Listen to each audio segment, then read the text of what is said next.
My wife just told me, yeah, you can go. I'm Bhavin Patel. I'm retired, and I'm from Kansas City. My name is Vandan. I'm from Clifton, New Jersey. I'm doing grad school now. Quit work to do grad school. Came here. The sense of teamwork, like for instance, I didn't know him before I came, but now I feel like we're a team. I would explain this to my friends or coworkers or neighbors that I came to volunteer to help build a Hindu temple in America. It's one of its kind, the biggest ever. Basically building a foundation for a good community.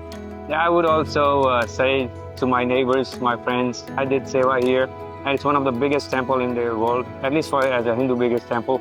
Once I got here, I was really glad of my decision to be better part of a community here. It was good to be here.